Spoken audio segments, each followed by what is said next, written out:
Screen आ गई आपके पास? जी sir. Yes sir. अच्छा, ये सबसे पहले मैं थोड़ा सा आपको एक्सप्लेन कर दूं कि देखो, जो आपके पास प्रोसेस कॉस्टिंग होती है बेसिकली, वो कहाँ यूज होती है, सबसे पहले ये समझना जरूरी है। अब तक हमने जो है ना कॉस्ट ऑफ गुड्स मैन्युफैक्चर्ड एक हमने पहले पढ़ा, जिसमें हमने कहा था कि एक सिंगल वर्किंग प्रोसेस होता है। हर बार मटेरियल, लेबर, फैक्ट्री ओवरहेड इस प्रोसेस के अंदर डाला जाता है और फिर हम इससे फिनिश गुड्स बाहर निकाल लेते हैं। ये सिंगल वर्किंग प्रोसेस होता है और ये वहां पर यूज होता है जहां पर एक जैसी गुड्स बन रही होती है। सही है? तो उसको हम सिंगल वर्किंग प्रोसेस में प्रोड्यूस कर सकते हैं, प्रोडक्शन कर सकते हैं, क्योंकि जो आपकी गुड्स हैं, जो आपके यूनिट्स हैं, वो सिमिलर हैं, वो जो है होमोजीनियस हैं, एक जैसे हैं, उनमें फर्क नहीं है।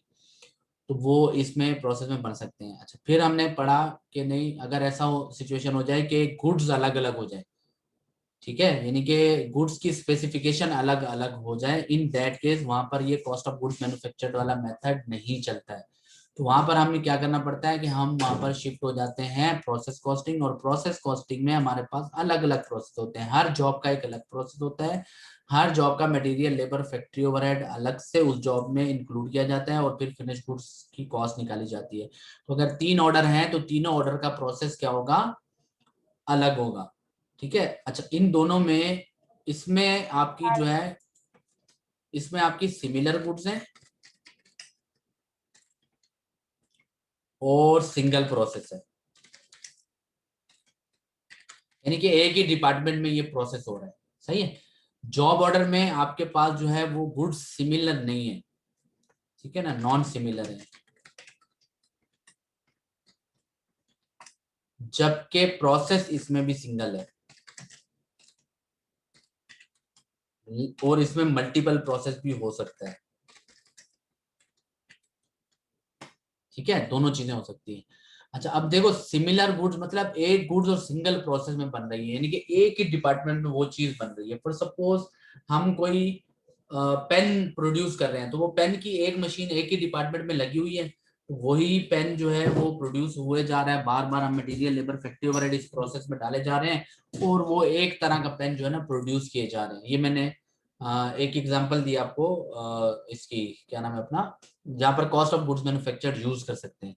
अच्छा, फिर मैंने एक आपको फर्नीचर की एग्जांपल दी थी कि फॉर सपोज अगर फर्नीचर कोई बनाता है तो हर फर्नीचर की स्पेसिफिकेशन अलग होती है, मटेरियल अलग होता है, इवन लेबर भी अलग हो जाती है। जब आप खास तरह का फर्नीचर बनाते हो तो उसमें आपको लेबर भी उस तरह की चाहिए होती है। ठीक है, तो ऐसे प्रोडक्ट अगर इस तरह की होगी, सिमिलर गुड्स नहीं होगी, तो वहां पर cost of goods manufactured use नहीं कर सकते, क्योंकि ये सिंगल प्रोसेस सिमिलर गुड्स के लिए है। ठीक है, जबकि आपकी जो ये वाली स्पेसिफिकेशन जब डिफरेंट हो जाती है तो वहां पर हर फर्नीचर की कॉस्टिंग अलग होती है, क्योंकि हर एक का मटेरियल अलग हो जाता है, हर एक की लेबर अलग हो जाती है।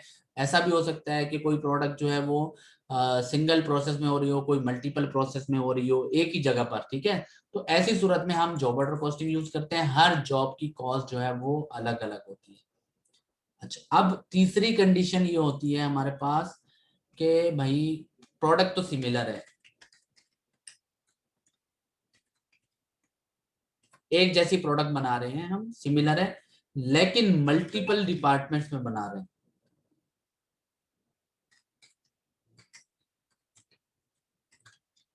मल्टीपल डिपार्टमेंट यानी कि एक प्रोडक्ट है, वो क्या है कि अलग अलग department, department A, department B, department C, department D, ऐसे 4 डिपार्टमेंट में वो बनती है। यानी कि वो हम फर्स्ट डिपार्टमेंट में स्टार्ट करते हैं, फिर ये डिपार्टमेंट अपना काम पूरा करके अगले डिपार्टमेंट को दे देता है, फिर दूसरा डिपार्टमेंट उसी यूनिट के ऊपर काम करता है, फिर वो अपना काम करके तीसरे को दे देता है, फिर इसी तरह चौथे को दे देता है। सही है? तो इस तरह के जब गुड्स होती हैं जो अलग अलग प्रोसेस में बनती हैं, तो वहां पर हम प्रोसेस कॉस्टिंग यूज करते हैं। अब इसकी एग्जांपल अगर मैं आपको दूं, फॉर सपोज टोयोटा मोटर्स जब मोटर बनाता है, गाड़ी बनाता है वो एक, तो उसकी प्रोडक्शन लाइन के ऊपर एक वक्त में एक ही गाड़ी बन रही होती है। यानी कि अगर टोयोटा करोला बना रहा है तो वो करोला ही बन रहा होगा उस टाइम पे। सही है? जो अगर वो टोयोटा का कोई और ब्रांड बना रहा है तो वो एक टाइम पे आपकी जो प्रोडक्शन लाइन है उस पे एक जैसी गाड़ी ही बन रही होती है, अलग अलग नहीं बन रही होती है, ठीक है। तो अगर टोयोटा करोला की प्रोडक्शन चल रही है इस टाइम पे प्रोडक्शन लाइन पे, तो टोयोटा करोला ही प्रोड्यूस हो रही होगी, तो गुड्स आपकी सिमिलर होती है, लेकिन वो मल्टीपल डिपार्टमेंट में काम होता है। जैसे पहला डिपार्टमेंट गाड़ी का स्ट्रक्चर बनाएगा, फिर दूसरा डिपार्टमेंट उस पर कलर करेगा, तीसरा डिपार्टमेंट उसमें सीट की फिटिंग करेगा, चौथा डिपार्टमेंट इंजन की फिटिंग करेगा, और ऐसे चलते चलते 22 डिपार्टमेंट से गुजर के एक गाड़ी तैयार होती है। तो 22 डिपार्टमेंट का वो प्रोसेस है। दूसरी एग्जांपल दूं, फॉर सपोज एक कंपनी है और वो लिक्विड या वो मेडिसिन बनाती है। अब वो उनकी उनकी एक प्रोडक्ट है, तो वो एक लिक्विड मेडिसिन बनाती है। तो पहले डिपार्टमेंट में वो क्या करते हैं कि मुख्तलिफ पाउडर्स को मिक्स करते हैं, ठीक है। फिर ये डिपार्टमेंट वो पाउडर मिक्सिंग करके वो जो मिक्स हुआ वो पाउडर है वो इसको दे देता है। फिर ये वाला डिपार्टमेंट क्या करता है कि उसमें लिक्विड शामिल करता है और उसको पाउडर को लिक्विड में कन्वर्ट करता है। फिर वो लिक्विड तीसरे डिपार्टमेंट को दे देता है। तीसरा डिपार्टमेंट क्या करता है कि उसको जो है वो पैकेजिंग में पैक करता है, बॉटल्स में पैक करता है। फिर ये चौथे डिपार्टमेंट को दे देता है, और चौथा डिपार्टमेंट क्या करता है कि ब्रांडिंग करता है, वो लेबल वगैरह लगाता है उसके ऊपर, बॉटल्स के ऊपर, ठीक है। और फिर जाकर आपके पास फिनिश गुड्स बनती है। तो ये एक एग्जांपल हो गई जिसमें एक जैसा वो लिक्विड जो है मेडिसिन बन रही है, लेकिन वो 4 अलग अलग डिपार्टमेंट से गुजर के बन रही है। अब ये अलग क्यों हो जाता है? क्योंकि फर्स्ट डिपार्टमेंट जब पाउडर की मिक्सिंग कर रहा है तो जाहिर सी बात है वो आपका मटेरियल भी लगा रहा होगा, लेबर भी लगा रहा होगा, और फैक्ट्री ओवरहेड भी यूज कर रहा होगा, सही है। अब इसने अपना काम पूरा करके वो यूनिट्स जो इसने पूरे किए और उसके ऊपर जितनी कॉस्ट लगाई है वो दोनों चीजें उठा के यूनिट प्लस कॉस्ट अगले डिपार्टमेंट को दे देता है। फिर अगला अगला डिपार्टमेंट उसमें मटेरियल लेबर फैक्ट्री ओवरहेड लगाता है, सही है। और फिर पिछले डिपार्टमेंट की कॉस्ट में अपनी कॉस्ट को ऐड करके यूनिट और वो कॉस्ट अगले डिपार्टमेंट को दे देता है। फिर इसी तरह थर्ड जो डिपार्टमेंट है वो मटेरियल लेबर फैक्ट्री ओवरहेड लगाएगा और पिछले 2 डिपार्टमेंट की कॉस्ट में अपनी कॉस्ट को एक्यूमुलेट करके वो फोर्थ डिपार्टमेंट को देगा, और फोर्थ डिपार्टमेंट भी सिमिलर काम करेगा, और फाइनल आपके पास फिनिश गुड्स की कॉस्ट आ जाएगी। यानी कि यहाँ पर कॉस्ट एक्यूमुलेशन होती है, एक डिपार्टमेंट अपनी कॉस्ट को दूसरे डिपार्टमेंट को ट्रांसफर कर रहा होता है, सही है। सो दैट्स वाई हम यहाँ पर प्रोसेस कॉस्टिंग यूज करते हैं। प्रोसेस कॉस्टिंग के अंदर हर डिपार्टमेंट अपनी कॉस्ट ऑफ प्रोडक्शन रिपोर्ट अलग बनाता है। ये डिपार्टमेंट अलग, ये अलग, ये अलग, और ये cost of production report monthly basis पे नॉर्मली बन रही होती है। सो हर महीने हर डिपार्टमेंट में को कॉस्ट ऑफ प्रोडक्शन रिपोर्ट बनानी है। सिर्फ इतना सा फर्क है कि पहले डिपार्टमेंट की कॉस्ट ऑफ प्रोडक्शन रिपोर्ट में ये यूनिट स्टार्ट करेगा, बाकी वाले आगे वाले सारे डिपार्टमेंट यूनिट रिसीव करेंगे अपने से प्रीसीडिंग डिपार्टमेंट से, पिछले वाले डिपार्टमेंट से यूनिट रिसीव करेंगे, स्टार्ट नहीं करेंगे। स्टार्ट ये करेगा और फिर बाकी वाले जो है वो रिसीव करते जाएंगे, ठीक है। तो ये एक डिफरेंस होगा प्रोडक्शन रिपोर्ट में फर्स्ट डिपार्टमेंट और बाकी सबकी डिपार्टमेंट की रिपोर्ट में। तो हमें हर एक की रिपोर्ट बेसिकली जो है वो प्रोड्यूस करनी है। अच्छा, अब यहाँ पर हमारे पास एक क्वेश्चन है, और ये किसी भी डिपार्टमेंट का डेटा आपको दे सकता है, किसी भी डिपार्टमेंट की कॉस्ट ऑफ प्रोडक्शन रिपोर्ट आपसे बनाने को कह सकता है। अब ये क्वेश्चन है जिसमें कह रहा है Raja manufacturing company uses a process cost system, the cost of department 2 for the month of November. अब देखो डिपार्टमेंट 2 का डेटा आपको दिया हुआ है फॉर द मंथ ऑफ नवंबर 2018, महीना नवंबर का है 2018, वाज एज फॉलो। मतलब बिगिनिंग इन्वेंट्री में जो कॉस्ट लगी हुई है वो 12,250, कॉस्ट फ्रॉम डिपार्टमेंट, ये पिछले डिपार्टमेंट से जो कॉस्ट इसने लिए है 1,32,000 है। कॉस्ट एडेड बाय डिपार्टमेंट 2, ये तो पिछले डिपार्टमेंट की कॉस्ट है, फिर जब इसने अपना काम किया तो इसने अपनी भी कॉस्ट ऐड की है। तो मटेरियल लेबर फैक्ट्री ओवरहेड आपको दिया हुआ है जो इसने ऐड किया है। The following information was obtain from the department quantity schedule, beginning units 40% completed 10,000, ये यूनिट्स बता रहा है, यहाँ पर कॉस्ट बताइए सारी। बोल रहा है भाई बिगिनिंग इन्वेंट्री में जो यूनिट थे वो 10,000 थे। अब ये भी थोड़ा सा आप समझ लें, पहले समझ ये लें कि ये जो हमारे डिपार्टमेंट थे बेसिकली, देखो फर्स्ट डिपार्टमेंट ने फर्स्ट सपोज 1,000 यूनिट स्टार्ट किए, तो जरूरी नहीं है कि उस महीने में पूरे के पूरे 1,000 यूनिट ये कंप्लीट कर ले। हो सकता है इस 1,000 में से 9,000 कंप्लीट करके अपना काम इसने आगे बढ़ा दिया है, और 100 यूनिट इसके बाद एंडिंग वर्किंग प्रोसेस में बच गए। ठीक है, इसी तरह जो 9000 इसने रिसीव किए, जरूरी नहीं है ये पूरे कंप्लीट कर ले, मे बी 800 इसने आगे बढ़ा दिए हो और इसके भी 100 जो है वो इन प्रोसेस हो।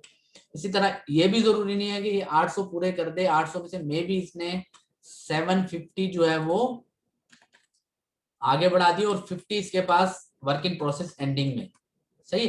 अच्छा, इसी तरह जो ये वर्क इन प्रोसेस एंडिंग में पहले डिपार्टमेंट के हैं, ये उस महीने के तो एंडिंग में आ गए, लेकिन जब नेक्स्ट मंथ शुरू होगा तो ये बिगिनिंग हो जाएंगे। तो ये बिगिनिंग प्लस ये दूसरे स्टार्ट करता है फॉर सपोज 1000, तो अब टोटल इसके पास 100 पहले वाले और 1000 जो नए स्टार्ट किए 1100 यूनिट है। फिर इस 1100 में से ये क्या करेगा, इसने फॉर सपोज 800 आगे बढ़ा दिए, तो बाकी 300 एंडिंग में बच गए। तो ये इस तरह से चल रहा होता है। तो जो एंड में बच रहा होता है एंडिंग, और जो एंडिंग वाला अगले महीने में आता है तो वो बिगिनिंग हो जाता है। ये चीज समझ में आ गई आपके? जी सर।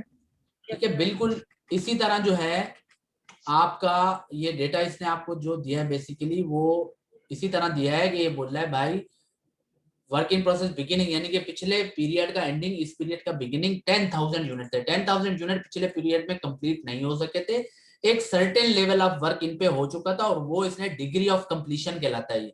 वो आपको इसने दिया है कि भाई 40% ये कंप्लीटेड है। 40% का मतलब इन 10,000 में से 4,000 यूनिट कंप्लीट है, 6,000 कंप्लीट नहीं है। सही है। सो वो जो 6,000 यूनिट कंप्लीट नहीं है उन पे अभी काम हमने करना है, वो बाकी है। सो दैट्स वाई ये वर्किंग प्रोसेस में मौजूद है। ये बिगिनिंग हो गया। फिर ये बोला यूनिट रिसीव, चूंकि ये डिपार्टमेंट 2 है ये स्टार्ट नहीं करेगा, ये डिपार्टमेंट 1 से यूनिट रिसीव करेगा। 44,000 यूनिट इसने और रिसीव किए, 10,000 पहले से पड़े थे, 44 और रिसीव किए, टोटल 54,000 यूनिट इसके पास हो गए। ठीक है, अब unit completed and transferred out का हमें नहीं पता, क्वेश्चन मार्क लगा दिया, बट हमें यह पता है कि हमारे पास 54,000 यूनिट थे जिन पे हमको काम करना था। फिर ये बोल रहा है कि इन 54,000 में से 12,000 यूनिट एंडिंग में वर्किंग प्रोसेस में बच गए, यानी कि ये कंप्लीट नहीं हुए। सही है, ये बच गए हैं। तो फिर कंप्लीट कितने हो गए, कोई सर बता 55 सकते में हैं? से थोड़ा माइनस कर देंगे। बस सिंपल सी बात है। तो इस क्वेश्चन मार्क का आंसर आ जाएगा कि 54 में से आप 12,000 निकालो तो 42,000 यूनिट आपके कंप्लीट और ट्रांसफर हो गए, वो आपने यहाँ पर लिख देना है, ये क्वेश्चन मार्क सॉल्व हो जाएगा। ये इतनी सी बात है। ठीक है, अब ये बोले जो 12,000 एंड पे बच गए इस पे 70% काम हो चुका है और 30%। बाकी का 30% होना बाकी है। ये सिंपल सी बात है। ठीक है। अच्छा, अब ये जो कॉस्ट ऑफ प्रोडक्शन रिपोर्ट है ये दो तरह से बनती है, एक इसमें FIFO मेथड होता है, एक एवरेज मेथड होता है। तो आज जो हम पढ़ रहे हैं वो FIFO मेथड पढ़ रहे हैं, नेक्स्ट क्लास में एवरेज पढ़ेंगे तो ये टॉपिक हमारा खत्म हो जाएगा। सही। अब हमें ये कह रहा है कि prepare the cost of production report और बोल रहा है कि नेसेसरी जनरल एंट्रीज पास करो। तो अब कॉस्ट ऑफ प्रोडक्शन रिपोर्ट हम कैसे बनाएंगे, उसका एक सर्टेन फॉर्मेट है। क्या फॉर्मेट है भाई उसका, कि सबसे पहले ऊपर तो हेडिंग आएगी कंपनी ABC जो भी है, कॉस्ट ऑफ प्रोडक्शन रिपोर्ट, और लिख भी देता हूँ इस कंपनी का नाम क्या है, रजा मैन्युफैक्चरिंग कंपनी।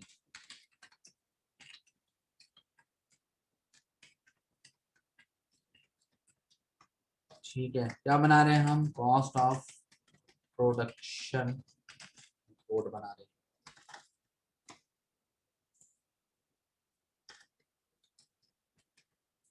ठीक है जी।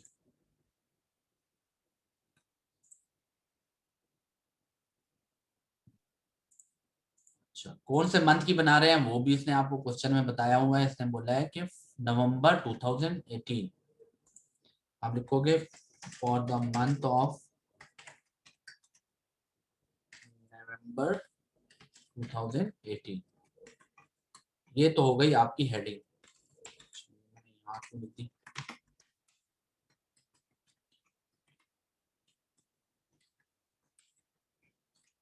ठीक है जी।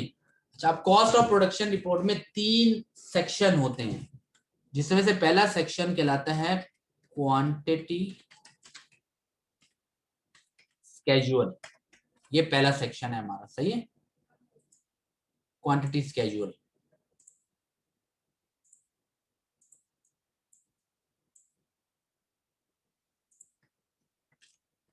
दूसरा सेक्शन जो है वो हमारा होता है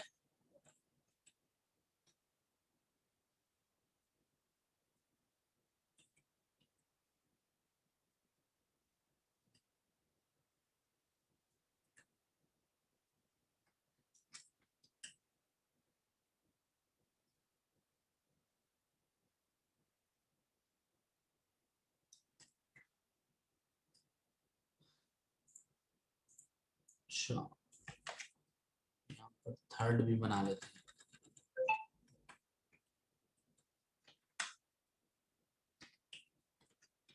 counted for as follows.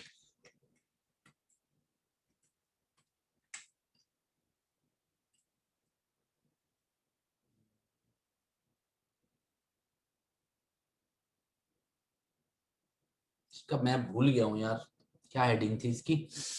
Cost accounted for as follows, ये ठीक है। क्वांटिटीज कैजुअल है और ये है टोटल कॉस्ट अकाउंटेड फॉर। बहरहाल इसकी कोई हेडिंग थी, कॉस्ट एडेड बाय डिपार्टमेंट कर लो फिलहाल। इसका ना स्पेसिफिक एक हेडिंग थी, वो फिर आपको बुक में मिल जाएगी, कॉस्ट ऑफ प्रोडक्शन रिपोर्ट में लिखी होगी, बुक भी नहीं है शायद।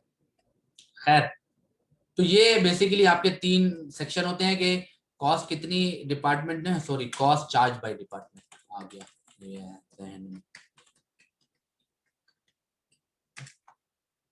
ठीक है, ये तीन इसके सेक्शन होते हैं, तो बस ये तीन सेक्शन ही बनाने होते हैं। सबसे पहले क्वांटिटी स्केड्यूल में क्वांटिटी का हिसाब लिखा जाता है, वो जैसे आपको इसने क्वेश्चन में बताया है वैसे वैसे लिखना है। बोल रहा है भाई आपके पास ये तो कॉस्ट है, यूनिट्स का हिसाब यहाँ दे रहा है, तो यूनिट्स का हिसाब क्वांटिटी स्केड्यूल में आता है। बोला बिगिनिंग यूनिट जो है 40% कंप्लीटेड है और वो 10,000 है, तो हम यहाँ पर लिख देंगे WIP beginning 40% completed. Degree of completion भी हम इसके साथ जो है वो यहाँ पर मेंशन कर देंगे कि भाई 40% काम इस पे हो गया और ये 10,000 यूनिट है। ठीक है, फिर उसके बाद इसने यूनिट जो है वो रिसीव किए थे। कितने यूनिट रिसीव किए? 44,000 यूनिट रिसीव किए इसने। तो यहाँ पर हम लिखेंगे यूनिट्स रिसीव्ड 44,000। तो टोटल यूनिट इसके पास कितने हो गए, जमा कर देंगे। 54,000 यूनिट इसके पास टोटल है। अब ये जो 54,000 यूनिट इसके पास टोटल थे, इसका हिसाब ब्रेकअप बताना पड़ेगा कि इसने क्या किया। एक तो इसने यूनिट्स ट्रांसफर्ड आउट। अच्छा, ये जो रिसीव किया है इसको ट्रांसफर्ड इन भी बोलते हैं। जो रिसीव किया है ट्रांसफर्ड इन, और जो अगले वाले डिपार्टमेंट को दे दिए हैं वो ट्रांसफर्ड आउट कहलाते हैं। सही। अच्छा, कितने यूनिट ट्रांसफर आउट किए हैं वो हमने निकाला था कि 44 और 10 54 में से 12 बच गए, तो बाकी हमारे पास जो है वो रह गए। तो यहाँ पर मैं लिख भी देता हूँ कि 54,000 थे, इसमें से 12,000 हमारे पास बच गए, तो बाकी जो है 42,000 वो ट्रांसफर आउट हो गए। जो 12,000 बच गए हैं वो यहाँ लिखेंगे, इसको बोलेंगे हम वर्क इन प्रोसेस एंडिंग, और ये है 70% कंप्लीटेड। इसका भी डिग्री ऑफ कंप्लीशन लिखते हैं। ठीक है, और उसके बाद हमने सिंपल क्या करना है कि इसका भी टोटल यहाँ पर मेंशन कर देना है, और ये आ गया 54,000 इसका भी।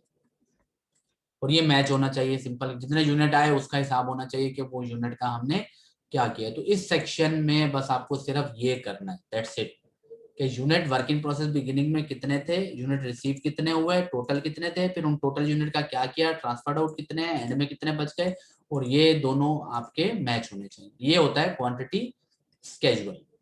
इसके बाद आप हमारे पास आता है कॉस्ट चार्ज बाय डिपार्टमेंट, के इस डिपार्टमेंट ने टोटल कितनी कॉस्ट जो है वो चार्ज की।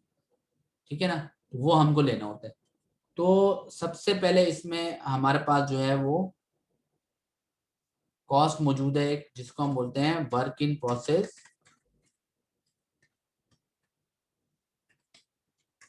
बिगिनिंग की कॉस्ट। अच्छा जी, जो यहाँ पर जब आप आ जाओगे तो यहाँ पर अब आपके पास एक तो यूनिट कॉस्ट आ जाएगी और एक आपके पास टोटल कॉस्ट आ जाएगी। दो तरह की कॉस्ट आ जाएगी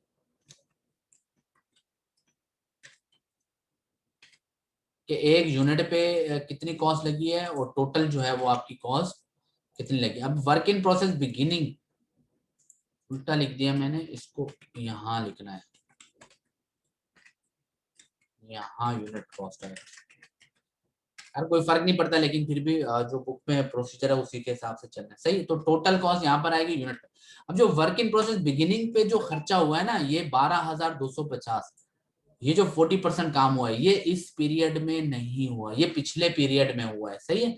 तो ये टोटल कॉस्ट में तो आएगा लेकिन यूनिट कॉस्ट में यहाँ पर नहीं आएगा, क्योंकि यूनिट कॉस्ट में सिर्फ करंट पीरियड की जो कॉस्ट है वो आएगी, सही है। तो ये पिछले पीरियड की कॉस्ट है, कितनी कॉस्ट थी जो हमने खर्च की, 12,250। ये 12,250 आप टोटल कॉस्ट में अकाउंट फॉर कर लोगे, लेकिन यूनिट कॉस्ट में आप इसको नहीं लिखोगे।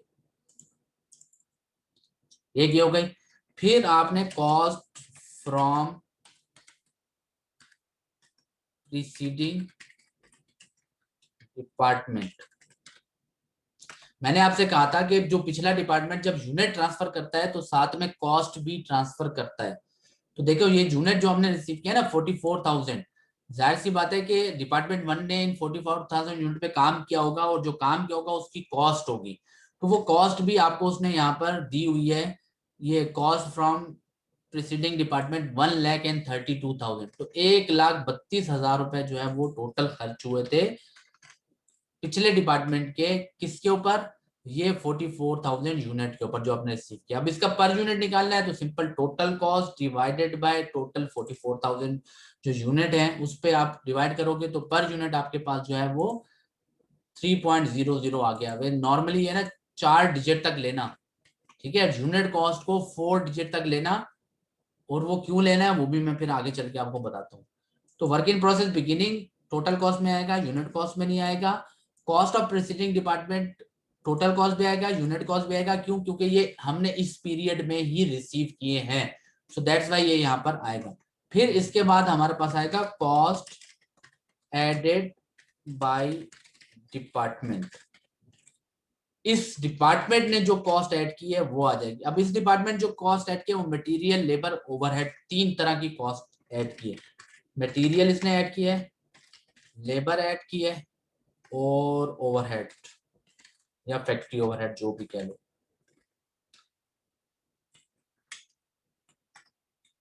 सही है। 3 तरह की कॉस्ट। ये टोटल कॉस्ट आपको गिवन है 1,62,400 का मटेरियल, ठीक है, 1,16,000 की लेबर और 92,800 का overhead.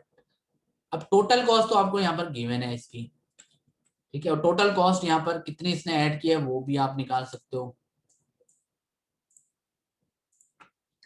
Total cost added by department,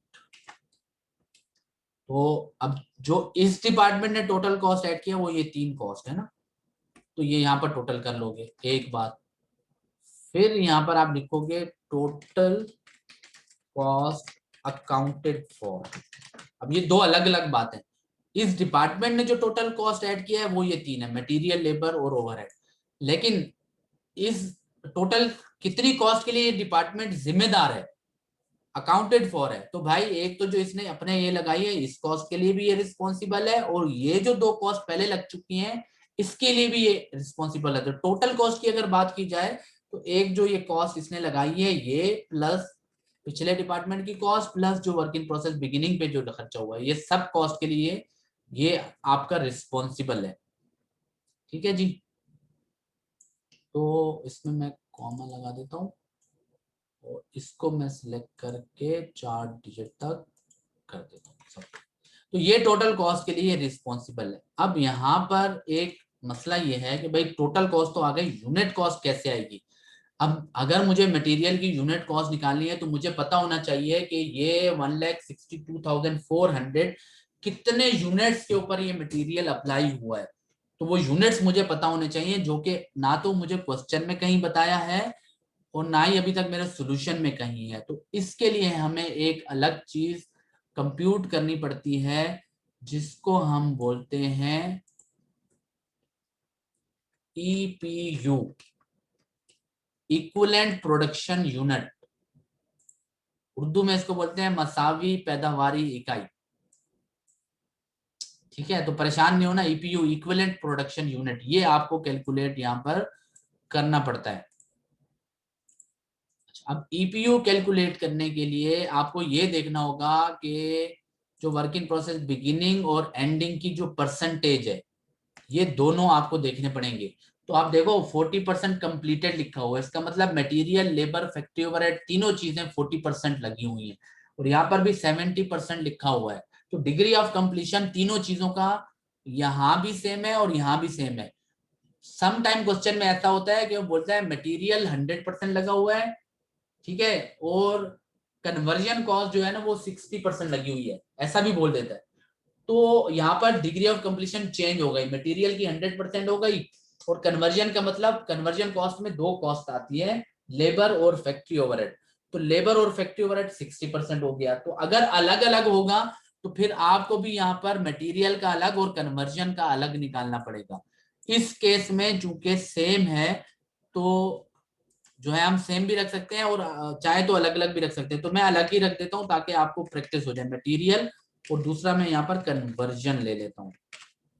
conversion मतलब लेबर और फैक्ट्री ओवरहेड, ठीक है ना। कन्वर्जन दो चीजें होती हैं, लेबर और ओवरहेड, ये दोनों मिलके आपके मटेरियल को कन्वर्ट कर देती हैं फिनिश गुड्स में।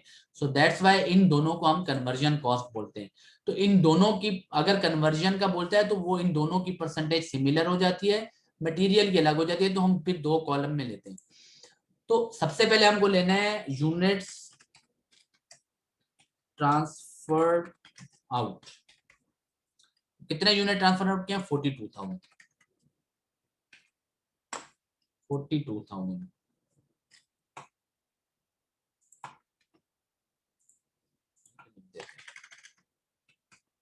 ठीक है। अच्छा, अब ये जो 42,000 यूनिट हमारे कंप्लीट होकर ट्रांसफर आउट हुए हैं, तो अगर मैं ये सवाल करूं आपसे कि आपके पास तो दो तरह के यूनिट थे, एक ये वर्क इन प्रोसेस बिगिनिंग वाले और एक जो यूनिट आपने रिसीव किए, इन दोनों में से ये 42,000 किस में से हैं? तो क्या कोई बता सकता है मुझे?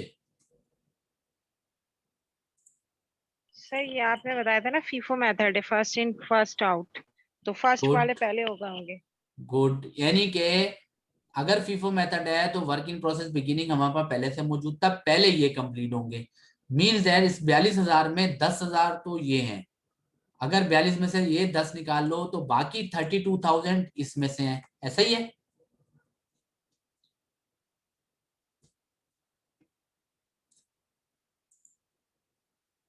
ये जो 42,000 यूनिट्स हैं इसमें सबसे पहले ये 10,000 कंप्लीट हुए। एक बात, इसमें 10,000 वर्क इन प्रोसेस बिगिनिंग वाले शामिल है। अब अगर रिमेनिंग निकालूं, इसमें से ये 10,000 में बाहर निकाल लेता हूं, तो ये जो 32,000 यूनिट है, ये जो बाद में 44,000 यूनिट रिसीव हुए हैं, ये उसमें से कंप्लीट हुए हैं। और ये जो 44 में से 32 कंप्लीट हुए, जो कंप्लीट नहीं हुए हैं, ये -32 12,000, वो ये हमारे पास वर्क इन प्रोसेस एंडिंग में मौजूद है। ये चीज समझ में आ गई आपकी?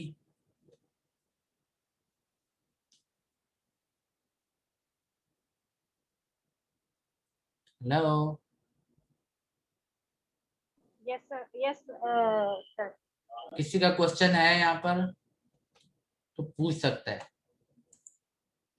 क्लैरिटी सर जरूरी ये है। रिपीट कर दें आपने जो भी बताया। हाँ, मैं ये बोल रहा हूँ कि ये देखो, ये यूनिट ट्रांसफर आउट 42,000 है ना, ये कंप्लीट हुए हैं तो ट्रांसफर किए मैंने अगले डिपार्टमेंट, यानी कि मैंने अपना काम इस पे कंप्लीट किया। अब मेरा सवाल ये था कि भाई यहाँ पर आपके पास दो तरह के यूनिट थे, 10,000 वर्क इन प्रोसेस बिगिनिंग वाले और 44,000 आपने बाद में रिसीव किए। तो ये 42,000 इन दोनों में से कहाँ से कंप्लीट हुए हैं? तो उसका जवाब ये था कि भाई ये फीफो की कॉस्ट ऑफ प्रोडक्शन रिपोर्ट है, और फीफो कहता है फर्स्ट इन फर्स्ट आउट, कि जो हमारे पास पहले आया है उस पे हम पहले काम करेंगे और वो पहले ट्रांसफर होगा। ये रूल है फीफो का, सही है। मीन्स दैट कि ये जो 42,000 कंप्लीट हुए हैं, पहले तो ये 10,000 इसमें कंप्लीट होके शामिल हुए, तो टोटल 42,000 में 10,000 तो ये वाले हैं वर्क इन प्रोसेस बिगिनिंग वाले। बाकी जो है, बाकी मतलब 42 में से 10 माइनस करो, 32,000 जो बाकी यूनिट इसमें है वो ये बाद में जो हमने रिसीव किए इसमें से कंप्लीट करके हमने ट्रांसफर किए हैं। तो 32,000 यहाँ वाले और 10,000 ये वाले, ये दोनों मिलाकर 42,000 ये हमारे कंप्लीट हो गए और वो हमने ट्रांसफर कर दिए यहाँ पर, सही है। अब जो 44,000 में से 32,000 तो कंप्लीट हो गए, बाकी 12,000 तो कंप्लीट नहीं हुए। वो 12,000 कहाँ है? तो वो ये है वर्क इन प्रोसेस एंडिंग में, ये इसका ब्रेकअप है, ये समझना जरूरी है, सही है। सही है। तो अब सीन ये है कि भाई ये जो 10,000 यूनिट है ना, ठीक है, ये 10,000 यूनिट सारे के सारे इस पे काम इस पीरियड में नहीं हुआ है, क्योंकि यहाँ पर आप लिख रहे हो 40% तो ये पहले से कंप्लीट थे, आपने 60% काम किया है, सही है। तो अब करना ये है कि ये जो आपने ट्रांसफर आउट किए इसमें सबसे पहले आपने ये वर्क इन प्रोसेस बिगिनिंग वाले सारे लेस कर देने, less WIP beginning all units, सारे यूनिट जो यानी कि 10,000 यूनिट है वो माइनस कर दो आप। क्यों माइनस किए? क्योंकि इन 10,000 यूनिट पे हमने 100% काम इस पीरियड में नहीं किया है। तो अगर हम ये बोलते हैं कि 42,000 यूनिट पे हमने मटेरियल लगाया है तो वो गलत हो जाएगा, क्योंकि 42,000 यूनिट में ये 10,000 यूनिट शामिल हैं और इन 10,000 यूनिट में 40% मटेरियल ऑलरेडी लगा हुआ था। तो हमने पूरे 42,000 पे जो है वो मटेरियल अप्लाई नहीं किया है। सो दैट्स व्हाई हम सबसे पहले ये झंझट खत्म करने के लिए हम बोलते हैं कि भाई ये पूरे यूनिट यहाँ से बाहर निकाल लोगे।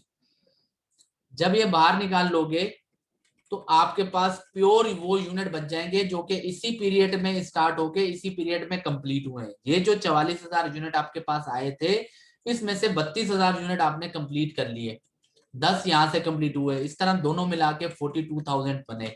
तो ये तो इसी पीरियड में रिसीव हुए थे, इसी पीरियड में इन पे आपने काम किया और इसी पीरियड में कंप्लीट हुए। तो इसको हम बोलते हैं started and completed this period. ये वाले यूनिट पे काम इसी पीरियड में स्टार्ट हुआ और इसी पीरियड में ही हमने काम पूरा किया है। तो सारा मटेरियल लेबर फैक्ट्री ओवरहेड 100% इन 32,000 यूनिट पे इसी पीरियड में लगा है। तो पहले तो हमने मटेरियल इन 32,000 यूनिट पे लगाया, ये पहली चीज आ गई। फिर हम इसमें ऐड करते हैं work in process beginning work this period. सिर्फ वो यूनिट लेने हैं जिस पे इस पीरियड में काम हुआ है, ठीक है। पिछले पीरियड में जो काम हुआ है वो आपको नहीं लेना है। तो अब इन 10,000 यूनिट पे 40% काम ऑलरेडी हो चुका है, वो आपको नहीं लेना। जो 60% बाकी है वो 6,000 आपको लेना है। Very good. तो ये यहाँ पर रिमेनिंग हमारा जो है ना वो 60% काम था, वो 60% आपको लेना है और वो सिंपल 10,000 मल्टीप्लाइड बाय 60% आप करके निकाल लोगे 6,000 यूनिट। तो चूंकि डिग्री ऑफ कंप्लीशन सेम है मटेरियल लेबर फैक्ट्री और तीनों की, तो दोनों में 6,000 आएगा। ये आपने बेसिकली काम किया। तो 32,000 पे तो प्योर सारा इसी पीरियड में काम किया है। वर्क इन प्रोसेस बिगिनिंग वाले 10,000 यूनिट में से 6,000 में इस पीरियड में काम किया है, बाकी 4,000 पे काम पहले से हो चुका था, वो आप कंसिडर नहीं करोगे। अब बचा ये आपका वर्क इन प्रोसेस एंडिंग। तो इस पे भी एक सर्टेन लेवल आप वर्क कर चुके हो। कैसे पता चला? क्योंकि ये 12,000 यूनिट इन 44,000 यूनिट में से हैं जो कि आपने इसी पीरियड में रिसीव किए थे। क्योंकि इसी पीरियड में रिसीव किए थे तो जब आपने रिसीव किए थे तब इन पे 0% काम हुआ था, लेकिन एंड तक मंथ के एंड तक आप इस पे 70% काम कर चुके हो। तो ये 70% काम भी इसी पीरियड में हुआ है, तो ये भी आपको यहाँ पर ऐड करना पड़ेगा, एट WIP एंडिंग। और इस पे जो काम हुआ है वो सारे का सारा इसी पीरियड में हुआ है, तो रिमेनिंग नहीं लेना, बल्कि इस पे जो 70% काम हुआ है वो लेना है। बस ये की पॉइंट है। वर्क इन प्रोसेस बिगिनिंग पे जो रिमेनिंग है 40% हो चुका है, रिमेनिंग 60% इस पीरियड में होता है, और एंडिंग वाले पे जितना काम होता है वो सारा इसी पीरियड में होता है। तो ये फर्क है, इसकी रिमेनिंग वाली परसेंटेज लेनी है और इसकी जो करंट परसेंटेज है वो लेनी है। तो 12,000 मल्टीप्लाइड बाय 8,400। 70%, तो 8,400 यूनिट पे काम हुआ। अब ये हमारे पास निकल आया ईपीयू कि हमने इस पीरियड में कितने यूनिट पर मटेरियल लेबर और फैक्ट्री ओवरहेड लगाया है। तो इसको हम कहते हैं इक्विवेलेंट प्रोडक्शन यूनिट। तो ये हम सम कर देंगे ये तीनों फिगर्स। 32,000 जो प्योर इसी पीरियड में हुआ है, वर्क इन प्रोसेस बिगिनिंग के रिमेनिंग 6,000 पे इसी पीरियड में काम हुआ, और एंडिंग 12,000 यूनिट में से 70% 8,400 यूनिट पे भी इसी पीरियड में काम हुआ। तो इनकी सेम ही आएगी तीनों की, क्योंकि तीनों की परसेंटेज सेम है। यहाँ पर अगर परसेंटेज कन्वर्जन के अलग मटेरियल के अलग होता तो यहाँ पर आपका ईपीयू के यूनिट भी अलग अलग हो जाते। वो कोई क्वेश्चन आएगा तो उसमें देख लेंगे, सही है। अब सिंपल हो गया, अब आपके पास सबसे पहले मटेरियल की टोटल कॉस्ट मौजूद है ये, और डिवाइडेड बाय टोटल कितने यूनिट में मटेरियल लगे हैं 46,400 डिवाइड कर दोगे, पर यूनिट आपके पास आएगा। इसी तरह लेबर की total cost divided by labour का ईपीयू और फैक्ट्री ओवरहेड का दोनों का सेम है 46,400, इस केस में तो तीनों का ही सेम है वैसे। अच्छा, इसी तरह ओवरहेड की total cost divided by overhead का ईपीयू 46,400, कितने यूनिट पे ओवरहेड खर्च हुआ। तो इस तरह करके ये आ गए। अब सबसे पहले आपको सम करना है इस पीरियड में जो एक यूनिट पे खर्चा हुआ वो कॉस्ट एडेड बाय डिपार्टमेंट, जो इस डिपार्टमेंट ने पर यूनिट ऐड किया वो आ गया, और यहाँ पर टोटल कॉस्ट अकाउंटेड फॉर में 8 रुपए जो आपने खर्चा किया और 3 रुपए जो पिछले डिपार्टमेंट ने खर्चा किया, क्योंकि ये यूनिट पिछले डिपार्टमेंट से आए थे और पिछले डिपार्टमेंट ने इन 4 यूनिट पे 1,32,000 खर्च किए हुए थे। सो ये आप ऐड करने हैं तो टोटल आपकी कॉस्ट जो है वो 11 रुपीज हो गई करंट पीरियड में। तो अब आप ये बोल रहे हो कि भाई डिपार्टमेंट ने टोटल कॉस्ट 5,15,450 की खर्च की है और एक यूनिट पे 11 रुपए खर्च हो चुके हैं। अब ये पैसे कहाँ खर्च हुए इसका ब्रेकअप अभी तक नहीं है, किस हिसाब से खर्च हुए वो अभी पता नहीं है, तो उसको हम बोलते हैं cost accounted for as follows. इस वाले पोर्शन में हम वो ब्रेकअप बताते हैं। तो हम ब्रेकअप कैसे बताएंगे भाई इसको, तो सबसे पहले तो हमारे पास था WIP बिगिनिंग, ठीक है जी। सबसे पहले तो ये 10,000 यूनिट थे, तो इन 10,000 यूनिट के कंप्लीशन पे टोटल कितना खर्च हुआ सबसे पहले आपको वो बताना है। अब इसमें मसला ये है कि 40% काम पिछले पीरियड में और 60% काम इस पीरियड में हुआ है, सही है। तो जो 40% काम पिछले पीरियड में हुआ है उसकी कॉस्ट तो ये रही, ये क्वेश्चन में गिवन थी 12,250 रुपए खर्च हुए थे। इस पीरियड में जो आपने कॉस्ट खर्च की है वो है मटेरियल, वो है लेबर और ओवरहेड, 3 चीजें आपने खर्च की, ठीक है। बट कितने यूनिट पे, ये यहां से पता चलेगा। Work in process beginning 6,000 unit multiplied by per unit आपका कितना है भाई, ये मटेरियल का ये रहा 3.5, तो मटेरियल की कितनी कॉस्ट खर्च हो जाएगी वो आ जाएगी। फिर दूसरा लेबर भी 6,000 यूनिट पे लगाई, मल्टीप्लाइड बाय लेबर का पर यूनिट 2.5। इसी तरह ओवरहेड की बात करें तो ओवरहेड भी 6,000 यूनिट पे लगा है, मल्टीप्लाइड बाय 2, ठीक है। इसका पर यूनिट ओवरहेड का वो 2 है, तो ये पर यूनिट यहाँ कैलकुलेट किए हैं यहाँ। अच्छा, मैं टोटल इसको 8 से मल्टीप्लाई नहीं कर सकता हूँ या 11 से मल्टीप्लाई नहीं कर सकता हूँ, क्यों, क्योंकि ये सारे यूनिट पे काम इस पीरियड में नहीं हुआ है। सो दैट्स वाई मुझे मटेरियल अलग, लेबर अलग और ओवरहेड अलग अलग कैलकुलेट करना पड़ेगा। अब ये हम यहाँ पर कैलकुलेशन दिखा देंगे 6,000 इंटू 3.5। मटेरियल इसको कंप्लीट करने के लिए 21,000 का लगा है, 6,000 इंटू 2.5 लेबर इतने की लगी है और फैक्ट्री ओवरहेड इंटू 2 इतने का लगा है। तो टोटल जो हमारा ये वर्क इन प्रोसेस बिगिनिंग का जो काम है, जो 10,000 यूनिट हैं जो कंप्लीट हुए हैं, उसको आप यहाँ पर सम कर लो, वो टोटल कॉस्ट ये खर्च हुई है, ठीक है। 60,250 रुपीज में ये आपके 10,000 यूनिट कंप्लीट हुए हैं।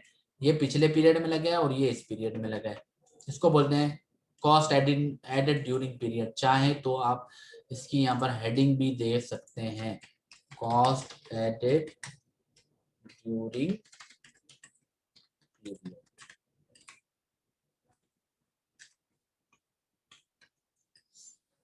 ठीक है जी। तो पहले जो 10,000 यूनिट हमारे पास आए थे इनका ब्रेकअप हमने दे दिया। अच्छा, 10,000 के बाद ये 32,000 यूनिट जो इसी पीरियड में स्टार्ट होके कंप्लीट हुए हैं, अब इनको हम पकड़ लेंगे। तो हम यहाँ पर लिखेंगे started and completed this period, और ये आपके 32,000 यूनिट्स हैं तो इसी पीरियड में स्टार्ट होके कंप्लीट हुए हैं। तो जो भी इसी पीरियड में स्टार्ट होके कंप्लीट हुआ है उसको आप डायरेक्टली मल्टीप्लाई कर सकते हो ये 11 पर यूनिट से, ठीक है। क्यों, क्योंकि भाई ये इसी पीरियड में स्टार्ट हुए, इसी पीरियड में कंप्लीट हुए। 8 रुपए हमने खर्चा किया है, 3 रुपए पिछले डिपार्टमेंट का खर्चा इन यूनिट पे हुआ है क्योंकि ये हमने पिछले डिपार्टमेंट से ही रिसीव किए हैं। तो टोटल 11 रुपए का एक यूनिट पे खर्चा हुआ है। आप डायरेक्टली मल्टीप्लाई कर सकते हो। वर्क इन प्रोसेस बिगिनिंग को क्यों नहीं किया था? क्योंकि सर्टेन लेवल ऑफ वर्क पिछले पीरियड में हुआ था, सर्टेन लेवल ऑफ वर्क इस पीरियड में हुआ था, तो इस वजह से उसको पर यूनिट से मल्टीप्लाई नहीं कर सकते। इसको क्यों किया? क्योंकि सारे का सारा काम इसी पीरियड में हुआ है, तो इस वजह से हमने इसको कर दिया। तो 3 सेगमेंट है हमारे पास, 32,000 यूनिट जो इसी पीरियड में स्टार्ट हो गए, कंप्लीट हुए। 6,000 unit work in process beginning वाले, उसकी कॉस्ट भी हमने आ गई। अब एंड में बचे जो एंडिंग वर्क इन प्रोसेस में 12,000 यूनिट थे और उनमें से 8,400 यूनिट पे काम हो चुके हैं, तो इस पे भी कॉस्ट खर्च हुई होगी। तो अब आप वो लोगे वर्क इन प्रोसेस एंडिंग, और ये हैं आपके 8,400 यूनिट्स। ठीक है जी। अच्छा, अब वर्क इन प्रोसेस एंडिंग का सीन ये है कि ये जो वर्क इन प्रोसेस एंडिंग में कितने यूनिट है? 12,000। ये 12,000 यूनिट कहां से है? ये मैंने आपको बताया था। कहां से बचे हैं?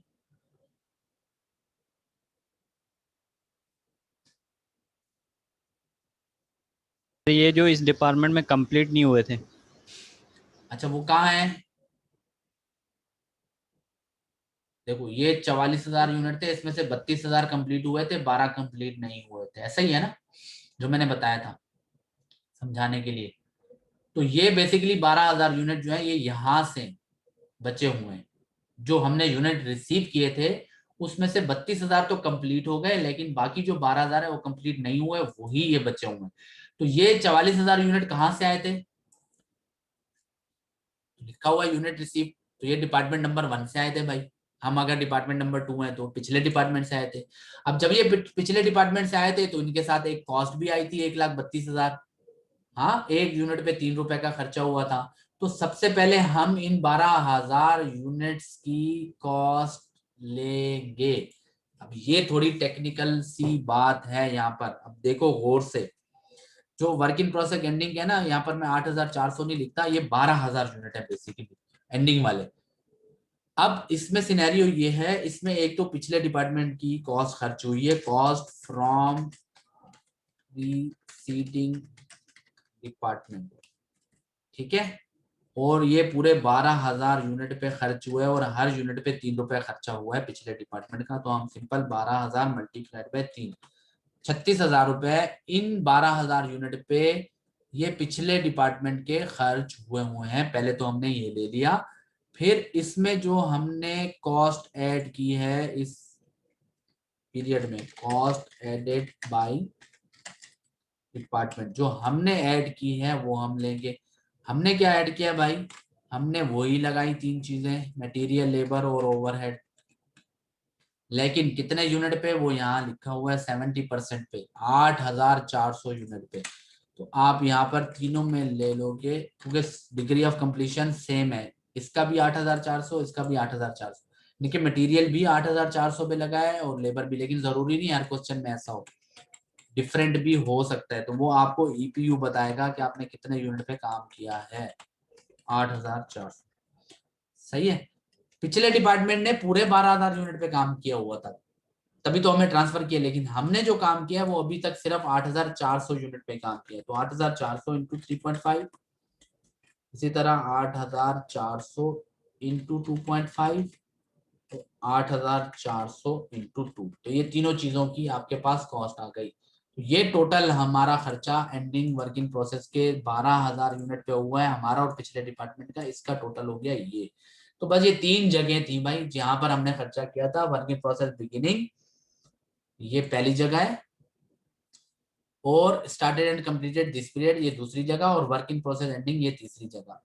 जब इन तीनों की कॉस्ट आपके पास आ जाए तो फिर सिंपल आपने इसका कर देना है यहाँ पर टोटल सम, और ये जो आपका सम आएगा ये इससे मैच होना चाहिए।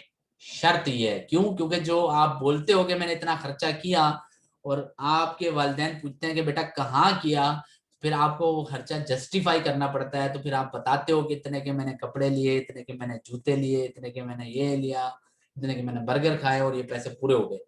तो बिल्कुल ऐसे कंपनी में भी होता है, जब कंपनी में एक डिपार्टमेंट बोलता है कि मैंने 5,15,400 रुपए 450 रुपए खर्च किए, तो कंपनी उससे पूछती है कि भाई कहाँ खर्च किए। फिर वो जब आपका ब्रेकअप देता है तो जाहिर सी बात है वो खर्चा और जो पैसे वो चार्ज कर रहा है वो दोनों मैच होने चाहिए, और यही आपके क्वेश्चन के सही होने की गारंटी है। ठीक है, तो यहाँ पर ये cost of production report complete हो चुकी है। 3 पोर्शन बनेंगे, इस तरह से बनेंगे। नेक्स्ट इसमें होती है एंट्रीज। तो एंट्री भाई सबसे पहले तो हमने पिछले डिपार्टमेंट से एक कॉस्ट रिसीव की, तो वर्क इन प्रोसेस डिपार्टमेंट 2 का डेबिट हो जाता है, क्योंकि हम डिपार्टमेंट 2 हैं। हमने रिसीव की थी वो कॉस्ट, और वो कॉस्ट कितनी थी जो हमने रिसीव की थी, वो हमको पता है 1,32,000 की कॉस्ट थी। 1,32,000 से हमारे डिपार्टमेंट का वर्क इन प्रोसेस डेबिट हो जाएगा, और वर्क इन प्रोसेस डिपार्टमेंट 1 उसने हमें दे दिया, ठीक है, तो उसकी कॉस्ट क्रेडिट हो जाएगी। अब ये उसके प्रोसेस से निकल के हमारे प्रोसेस में बेसिकली आ गया है। तो पहली एंट्री तो ये ट्रांसफर जो हुई है कॉस्ट उसकी होगी, जो उसने बेसिकली हमें ये यूनिट दिए थे कॉस्ट के साथ दिए थे, तो कॉस्ट फाइनेंशियल एंट्री में आएगी, जाहिर सी बात है। तो ये उस यूनिट ट्रांसफर की हमारा वर्किंग प्रोसेस डेबिट हो जाएगा, उसका क्रेडिट हो जाएगा, उसके वर्किंग प्रोसेस से निकल के हमारे वर्किंग प्रोसेस में आ गए। और वर्किंग प्रोसेस आपको पता है एसेट है, जिसके पास आया एसेट इंक्रीज हुआ डेबिट, और जिसके पास से गया एसेट डिक्रीज हुआ तो वो क्रेडिट हो गया। पहली चीज। दूसरी चीज, जो हमने कॉस्ट ऐड की है वो आएगी। तो हमने तो भाई ये यहाँ पर हमको पता है, यहाँ पर हमने लिखा है मटेरियल लेबर ओवरहेड, ये टोटल कॉस्ट हमने ऐड की है, तो इसकी एंट्री आप रिकॉर्ड करेंगे। सही है, आप डिपार्टमेंट नंबर 2 हैं, तो work in process department 2 debit हो जाएगा, मटेरियल के लिए मटेरियल क्रेडिट हो जाएगा, लेबर के लिए पेरोल क्रेडिट हो जाएगा, और फैक्ट्री ओवरहेड के लिए FOH अप्लाइड आता है। ये आप जॉब ऑर्डर कॉस्टिंग में एंट्रीज उम्मीद है कि सीख चुके हैं। ठीक है जी। सो इन तीनों की जो वैल्यू है वो आपके पास मौजूद है, और वो यहाँ पर है। इसी को हम यहाँ से कॉपी करते हैं, यहाँ पर लाकर हम क्रेडिट साइड में इसको लिख देते हैं, और इसका सम जो है वो आ रहा है 371,200, वो डेबिट हो जाएगा। ये आपकी हो गई second entry.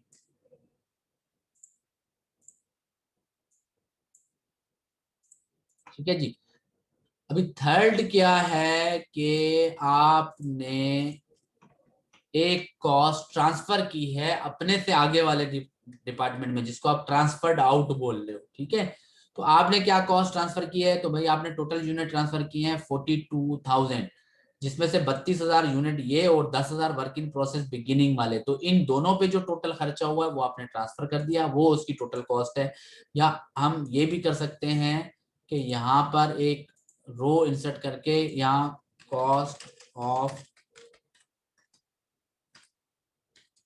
Transferred out units calculate कर सकते हैं, क्योंकि हमने यही कहा था कि जो यूनिट ट्रांसफर्ड आउट हुए हैं 42,000, उसमें 10,000 ये यूनिट है और 32,000 ये हैं, ये टोटल मिला के 42,000 है। तो 10,000 यूनिट को कंप्लीट करने के लिए ये खर्चा हुआ, और 32,000 को कंप्लीट करने के लिए ये खर्चा हुआ। तो टोटल जो आपका खर्च हुआ है इन दोनों को मिला के, वो आप इन दोनों को जमा कर दो। जो आपने ट्रांसफर किया है वो 4,12,250। अच्छा, यहाँ पर अब फार्मूला आपका चेंज करना पड़ेगा, ये प्लस ये। ठीक है जी, 5,15,450 इक्वल टू डिफरेंस हमने कैलकुलेट करने के लिए यहाँ पर क्या था, तो 0 डिफरेंस आना चाहिए। सही है जी। तो अब हमारे पास ये कॉस्ट आ गई। ये कॉस्ट हमने 42,000 यूनिट जब ट्रांसफर किए अगले डिपार्टमेंट को, तो ये कॉस्ट भी हम ट्रांसफर करेंगे। तो अब ये हमसे चला गया, और ये चला गया वर्क इन प्रोसेस नंबर 3, या मे बी इसके बाद ये बोल सकता है कि ये फिनिश गुड्स में चला गया। तो इन दैट केस यहाँ पर फिनिश गुड्स डेबिट करोगे। फिलहाल तो वर्क इन प्रोसेस नंबर 3 जो है वो हम यहाँ पर लिखेंगे कि ये वहां चला गया। और कहाँ से चला गया भाई, हमारे प्रोसेस से, WIP-D2, तो हमारे प्रोसेस से चला गया और डिपार्टमेंट 3 में चला गया। टोटल कॉस्ट इसकी जो है वो 4,12,250, 4,12,250। सिंपल। तो ये इसकी हो गई जनरल एंट्रीज, जो हमने रिसीव किया वो, जो हमने खर्चा किया वो, फिर जब हमने ट्रांसफर किया तो वो ट्रांसफर की भी एंट्री आपने रिकॉर्ड करनी है। ये एंट्रीज आपसे जो है वो कह सकता है रिकॉर्ड करने के लिए, इन जनरल भी कह सकता है या स्पेसिफिक कोई एक एंट्री भी पूछ सकता है। ये भी पूछ सकता है कि सिर्फ ट्रांसफर आउट यूनिट की एंट्री रिकॉर्ड करो, तो मैंने तीनों आपको बता दी। यहाँ पर ये आपका जो फीफो मेथड है वो कंप्लीट हुआ। नेक्स्ट क्लास में इंशाल्लाह हम फिर लीफो पढ़ेंगे। किसी का कोई क्वेश्चन है वो पूछ सकते हैं।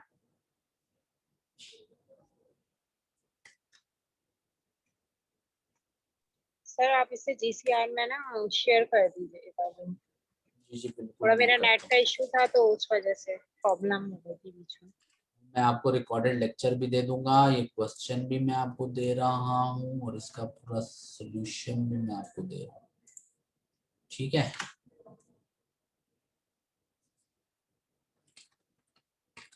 Process costing.